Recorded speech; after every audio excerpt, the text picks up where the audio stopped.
Illinois Stories is brought to you by the Corporation for Public Broadcasting and by the support of viewers like you. Thank you.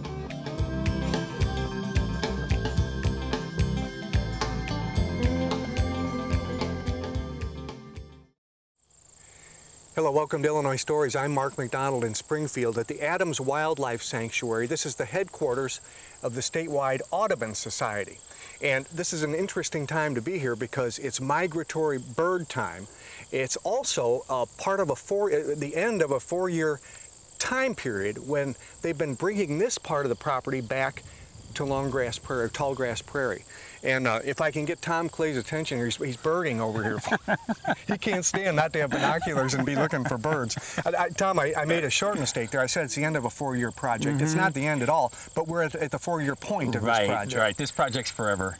Exactly. Land restoration, restoration and upkeep of land, it never ends. You know, I found it fascinating. I did some reading about this, and I found out what you're doing out here, trying to get rid of invasive species, and what you encourage the woodlands to do, and also obviously the prairies to do when you do that. So I thought this would be a great time to come out here after you can show a before and after and see the progress that you made in 4 years out here. As you and I stand here, we're standing at the verge of a 12-acre piece of property that was given to the Audubon Society just several years ago, and it's remarkable about what you've been able to accomplish here. Yeah, it is. In fact, the whole 40 acres was a property gift. Originally from Miss Marjorie Adams, and if it weren't for her and how she loved this place, we wouldn't be standing here right now. And we thank the owner of this property behind us also.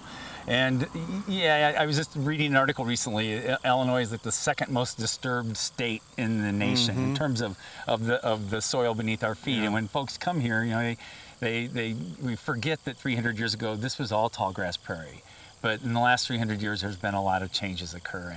And what we're trying to do here right now is to try to it'll never be what it was originally, so to speak, but it can certainly be today representative of native Illinois habitat types, including this tall grass prairie that we're standing in. That 4 years ago was I'd like to say it was a Eurasian mess. a lot of plants and trees that really do not belong in North America. And 100 years ago they weren't in North America. So today, slowly but surely, we're turning that clock back a bit. If we look over your shoulder into the distance, you can see that there's a tree line over there. And actually, that's what this whole area looked like, didn't it? Right, exactly. That's exactly what it was.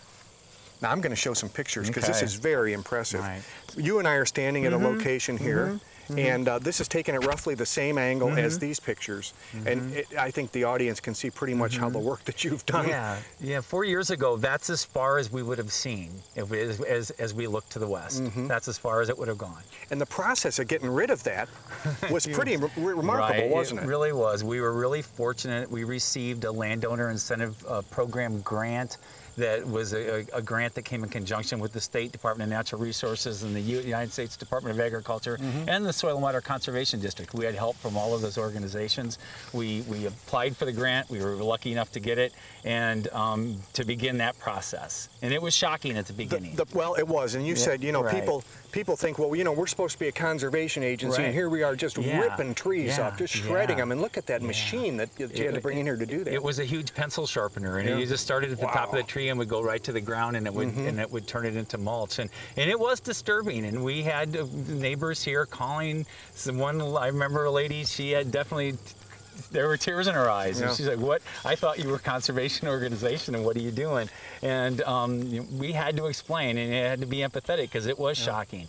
But the long haul, over the long haul, we said, "I think you're going to be pleased with what we're doing." In the end of the first year, I guess this is the first year. This is kind of what it looked like, and it does look like a wasteland. You have to take it back to nothing to get started sometimes, It reminds me of like an old movie or something where you would not want to be walking out of this open area in case the enemy were in that woodland. I wouldn't be out there. It looks like nuclear winter. It does. Okay, but what you end up with in the end is some wetlands as well, right? And that's where we're standing right now. That's exactly where we're standing. As you can see today, there's no water out there, but that's what a wetland is, and that's why you don't call a wetland a pond. Fish can't live in a wetland because during certain times of the year it is dry. And right now it is, of course, we had a terrible drought last year, and we haven't had any rain since June, so that's why this is dry. It was at full pool though this spring for a period of time. The vernal pools, the small wetlands that connected to this, they all had water, and they in essence connected. But it doesn't take long, you know, and in the Midwest summertime, and when the rain stops in June, and that's exactly what's happening. The rain has stopped, and but back in June and July though, there was still water in here. We're watching indigo buntings flying around on the edges of it, and a lot of activity with birds. But right now there's still a lot of bird activity, but they're not. There's not a water source for them. Right. Well, during the course of this program, you've had a lot of help in this project. You've got staff helping, you've got volunteers helping, and you've also got the Friends of the Sangamon Valley helping you take care of these invasive species. So what we're going to do is walk some of this property. We're going to look for the bad guys, the invasive plants, and look for the good guys and identify them, and we're going to learn a lot. Very good. We have our share of both. Okay. Thanks, John. Well, Joe Skoglund, you've seen this project unfolding over the last few years. We're walking through the prairie now, and I'd like to identify some of these just to sort of get started here. There's this grass hanging out over the walkway. I don't know if this is normal or desirable or what is it? It's not. We still have a combination of good things and bad things here. And this is some of the brome or the wild grass that was left over. And actually this is good because it's it's kind of dead here. So, but it's not the tall grass prairie that you're hoping to establish here. Not this yet. No, no. It might be. You might be fooled into thinking, but it's not. This is this is a gorgeous time of year. It gives us an opportunity not only to look at these tall grasses in the prairie and everything, but there's these wildflowers that pop up in the fall that are they just knock your eyes out, don't they? It's the contrast. It's my favorite time out here because of that New England aster. That purple is just so beautiful. And the sunflowers are behind us, so you got the contrast of the yellow. And of course, this is the usual time of the year when the monarchs come through. So if you're lucky enough to be standing here, you get that gorgeous orange against that New England aster. Okay, let's take a look at that New England aster. And that really stands out because there's nothing else that color, is there? That's purple. No. I mean, the prairie is always beautiful. And if you come out any time of the year, you've always got a different combinations of colors. But it's usually more on the, the yellows and the pink side. We have a lot of coneflowers out here. And the sunflowers behind it waving in the breeze. It's just beautiful. And now let's look a little closer to us here because we mentioned asters, and it's interesting because not all asters are the same, are they? No, we've got some little white ones in there too. There's a lot of different asters, and we got some little white ones. The same thing with sort of the yellow that you're looking at. We have some... Are you talking about this here? Yes, okay, yes. The What everybody goldenrod. talks about is the goldenrod, and you can see it's almost like I call it like a Christmas tree shape. And then we have over here, which is the native goldenrod, which is the stiff goldenrod. It's got a kind of a different look to it. So the stiff goldenrod is more desirable for your purposes because it's what would have grown here 300 years ago. Correct. As we know, our native plants all have a purpose for our native insects and animals. So and one other thing, I'll tell you, before we go any further, let's look at something together because this is really a nice way to get an eye on what this project entails. The true before. This is the entire property of the Adams Wildlife Sanctuary, and people that are familiar with it know the headquarters building is right here. Yes. And what we're going to do is, now we've worked our way all the way at the top, and this is the newest property that was given to the society. And we saw this wetland with Tom. Right. You and I walked up here, so we're about halfway into this new property. And so in 4 years, it's kind of remarkable. You've turned all of this into wetland and prairie, almost all of it. And before, it was just grown-up woods like you see on the horizon over there. It was just unmanaged, at some point, of course, we didn't own this 12 as long as we've owned this.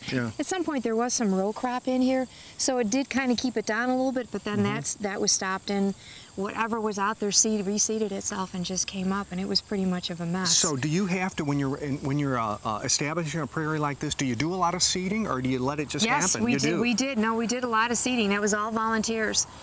Part of once all the trees were gotten rid of, they came through and they more or less they sort of like what the farmers do with disking up, and that of course kicked up a lot of wood and a lot of garbage. So we literally had volunteers that were strung from here to the other side, and we just moved and you know, just walk the line. Slowly Everybody picking up all the junk and everything. Then we came through and we broadcast seed, and that, of course, was all our great partners, friends. And we're looking across the way at those tall trees now, and you can see that's what you were battling. You had it looked just like that. Yeah, of course, this is a fabulous year with the rain we had this spring. Yeah, finally broke that drought. Of course, now we're working on another one, but that's another issue. But that's okay. I mean, they're built to do that. Their roots are so deep that when they hit a dry year, they cope with it. That's why they're. One other question I want to ask you. If we look off into the horizon, we'll see a tall box built on a stick over there, built on an upright. That's not a native plant. It's not a native plant. I think we can see it right over here behind the sunflowers. It's a bird box, right? Okay. Yes, that's a bluebird. It's a bluebird box. Okay, what are you trying to do there? We had our volunteers established a bluebird trail out here. There's actually 10 of those out there, and they ring the prairie. And this was our first year, and they were busy. We had, I think, maybe one bluebird family. Of course, they're kind of picky about where they go. Did a lot of tree swallows, and then they pretty much kept up on the downside of bluebird boxes is when the sparrows take over, or the starlings. They came out here every Wednesday, monitored them, opened them up, surveyed them, cleaned out what was not desirable, and took care of them. That's a work in progress. Yeah. Now they'll get back. Yeah, we have seen some. We'll get back together and they'll evaluate. Is this box in the right spot? We may have to move it out because as the prairie goes up, it's not the best habitat for the bluebird boxes. Well, I want you to make sure that we see bluebirds today. Okay. Okay. I think that gentleman there's got a blue shirt on. Qualifies. Thanks, Joe. Well, Vern, let's move from the tallgrass prairie into the woodland here at Adams Wildlife Sanctuary. There's a lot of work to do. Even if you maintain a woodland, there's a lot of work to do, isn't there? Well, normally when we maintain a woodland, it's been a woodland forever. Here, this was a tallgrass prairie that in the early 1900s was a huge apple orchard. And when they left the apple orchard go wild, this is what came up. So normally I'm working with a remnant where this is the best of what we want here. Yeah. But it's amazing what's happened in the 100 years of the trees going wild here. But in the urban setting, it gives us a lot of work to kind of bring us back to what a natural area should be. This is, I chose this spot in the path here because if we look over to this side, we can see that you all, and the volunteers and you, have been working over here quite a bit. And this is phase one, where we've removed bush honeysuckle and some other woody shrubs from the site. We still have this vine that's creeping, filling the bottom, creeping Ewonimus, or winter creeper is its name. While you're talking about that, let's get a good close-up shot of that, because this is just seemingly every place. You can see it down here on the ground. Yeah, this is the creeping Ewonimus, and it was brought in as an ornamental. When it gets vertical, when it grows up trees, produces berries, birds eat the berries, we get it everywhere. They spread it everywhere. And it crawls, like you say, it's creeping, so it spreads on its own, doesn't it, even if it's not seeded? You can see it's even keeping poison ivy at bay in here. And it's been one of the reasons that this has maintained an open characteristic and why a lot of the open woodland birds come here. And it took me several years to realize that it mimics an open woodland or open savanna with this exotic species. So the hardest part for us is how do we get rid of the exotics, keep this open character, and not lose the bird species. Okay, now just for contrast, let's look on this side of the path over here. And if you look off there where the sun is hitting the woods, you can see how overgrown that is, and that's what this looked like, right? Exactly. And a lot of these birds like to nest on the ground or need the open part of the canopy to be flying through. And what we find is small trees grow up, form a middle canopy, and all of a sudden we've lost this vertical structure that the birds need to frequent. And then the shade creates enough shade that it outshades out most of the typical native wildflowers. And so that's the dilemma most of the woodlands in Illinois have right now. While we're here, there's a couple interesting plants here. Now, we showed the creeping Ewonimus, which is everywhere, but there's a couple of desirable guys here, and you showed one to me that's got some seeds. Yeah, this one's called Green Dragon, and it's related to jack-in-the-pulpit. They're a large tubered root, but they form red berries much like the jack-in-the-pulpit does. But this is desired woodland species, and these are the things we're trying to promote. We also have a native Euonymus. Now you said Euonymus. That's the same. That's the same word we described the creeper with, right? The same genus is the creeping Euonymus, and this is called wahoo. But it's a native shrub.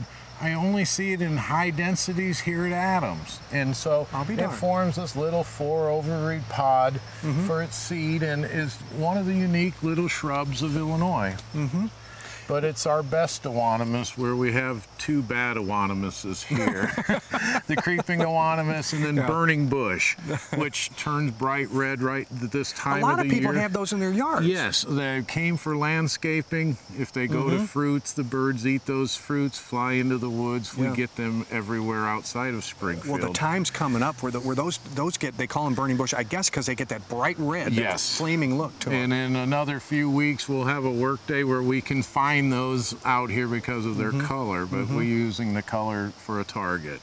But it is tweaking these certain species so that we can show people what Illinois was versus what it is. And we feel this is the strongest point, because if not, we're saying this is good, and where we're finding out that the more diversity of species we get, the more birds, the more insects, and just overall a healthier community for what we're looking at. We're working our way back to the south, which is where the headquarters building is, and there's a path there near the headquarters building where a lot of work has been done, and we can see what's going on there. Yeah, let me show you what we've been doing there. Okay, terrific. Well, Vern, we were talking about clearing invasive species, and it's hard work, isn't it? Because we see Mike Kennedy here, who's a volunteer out here. He's after it. Yes, and it's only through the volunteer effort that we've really made much progress here. But Mike comes through the Master Naturalist program, which is a group like the Master Gardeners through the Illinois Extension Service. And they do a 12-week program where people learn about different natural communities, natural things, and then they do a project. Mike has done his project out here. A project, I'll tell you. 10 40 times more acres. than the minimum. I mean, and he really gets after it. Now, do you cut that as far down as you can? This is honeysuckle. People admire it because it smells good and it blooms, but it just spreads like wildfire, doesn't it? Yeah, we cut it to where we're safe, where we're not creating bungee sticks. And then he will be treating it with a chemical, a 50% Roundup solution. And that chemically will kill this so it doesn't sprout back. But there's 4 species of bush honeysuckle in Illinois, and they are everywhere. And you don't like any of them? They're all invasive? No, 4 species have taken the place of 150 wildflowers that used to be here. So 1 species versus 150. For our volunteers, what's incredible is we'll come through, we'll spend all winter cutting stuff like this, and we'll come back in the spring to see a carpet of wildflowers that weren't here before. Wow. Now that's rewarding, isn't it? It's very addictive and catches you pretty hard. But those are the things that really are the payoffs of doing this kind of work. Learning about nature and becoming part with it. We didn't get a chance to mention your organization either, the Friends of the Sangamon Valley. I know the Audubon folks think that if it weren't for you, they wouldn't be nearly as far along in this project. Well, between our volunteers and our technical expertise, we work in an 8-county area working as the local land trust. If someone wants to preserve land and make a family memorial, we're the group they come to. If we want to restore acres, we're the group they come to. And so that's our expertise, is in this restoration. And then we've got 300 volunteers doing work in the 8-county area. But it's things like this, I think, that are what make it worthwhile. Right next to us, we've got Viburnum primiflora. It's interesting because it is right next to the invasive species. Yes, Black Haw Viburnum is another name for it. It blooms with white flat flowers in the spring. I see them bloom all the time. Last year was the first time I ever seen one go to fruit, and that's due to being in an open woodland all year. But we can see the berries starting to ripen. These will turn real dark blue upon ripening here in the next few weeks, but This is a natural shrub that was part of what Illinois was. I have to go to Carpenter Park or other places like this before I can show people this. It's the first thing cows would go for if they were in here grazing. And so just wanting to be able to show these relics or these plants to people in the future, I think it's critical to have spots like Adams Wildlife. Can we get this to spread, or do we have to seed this? Or We will collect these seeds and move them around on our work days here, but every third Sunday of each month we have a work day here. Terrific. Now, we never got where we were going. I said No. we were going to go up to where the circle is. So Well, let's let me show you where we've been working on the creeping iguanas. Okay, Vern, this is a good look at Adams after much of the work has been done in this woodland here. Yes, I would say this is the area where we've got 3 phases of work that's been done. We've cleared the exotic shrubs, we've cleared the creeping iguanas, and now we're starting to see the ground cover coming back. Let's look where that creeping iguana's been cleared, because this is interesting. We saw that. It was like a green blanket back where we were. Yes, we come in the winter and spray this, and we find that it takes 2 seasons for these vines just to break down.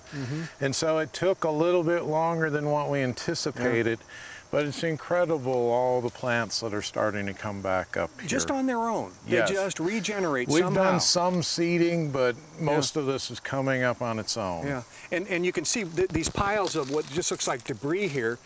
That's been left there for a reason. That's been cleared and left there for a reason. These were the trees and shrubs that we removed, and they've been decomposing over the past 4 or 5 years, but they provide temporary habitat. And so birds, mice, other mammals are using these piles for cover. Once we open the woods up like this, we see raptors moving in, Cooper's hawks, red-tailed hawks. Because they can see down to the floor where they're mice or whatever might be. Mice, squirrels, other birds, all prey for them. And so even the birds find refuge in these brush piles. But so close to Clear Lake Avenue, we're not thinking of burning them due to the smoke and possible injuries from accidents on the highway, but we find that they provide temporary habitat. Yeah. One other thing before we leave here I want to show. You can't always do this. I mean, trees are too big to remove in some cases. So what you do is you go around here and what you call girdle them, which is you cut through the bark into the wood. We cut through the first 2 rings of the tree, the xylem and the phloem, and that interrupts the up and down flow of the tree, so the leaves can't communicate with the roots.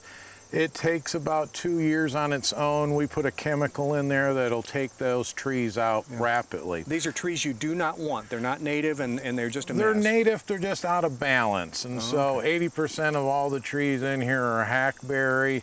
And to make room for oaks and hickories, we got to get rid of some hackberry. Okay, and look what happens though. They remain habitat, don't they? Yes, we call it woodpecker food. Look down here. But as this tree decomposes, different insects move in, and then the woodpeckers come in after those insects of decomposers. But it is, you know, the habitat that we're creating by the work we're doing. Yeah.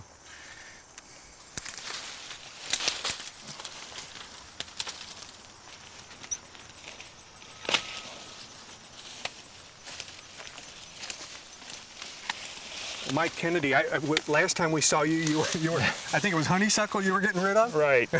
What's the victim this time? This is hackberry. Okay, well, we just saw a hackberry tree. This okay, is a young you don't want one. too many of those, huh? Well, no, and this was one that was cut at one time, and now it's sprouted back.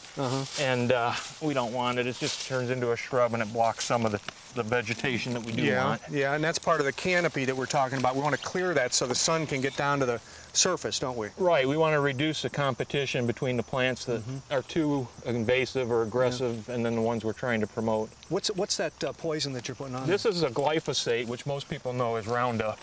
Roundup. Okay. Yeah. All right. And as for your purposes, that works a little bit, works wonders, huh? Oh yeah. Well, we use a pretty hefty concentration. It's about 50% pure. Yeah. And that's enough to knock out small trees and shrubs. Now, you're a master naturalist, right? Yes. How does one become that?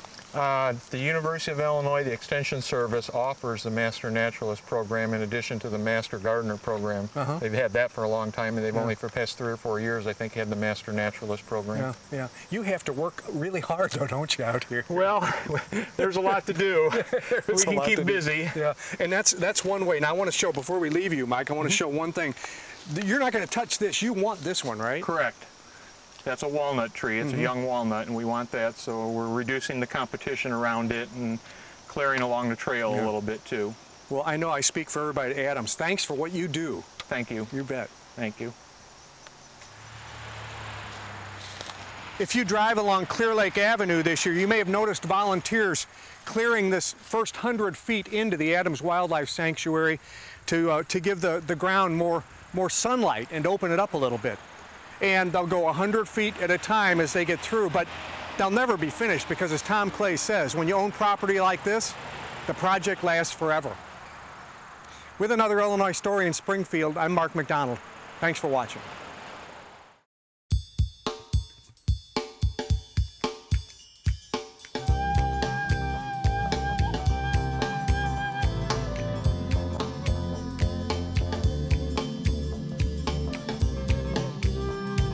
Illinois Stories is brought to you by the Corporation for Public Broadcasting and by the support of viewers like you. Thank you. For a DVD copy of the program you've just seen, send 1995 to Network Knowledge, P.O. Box 6248, Springfield, Illinois 62708. Be sure to include the program name, subject, and when the program aired. You can also order with your credit card by calling 800-232-3605.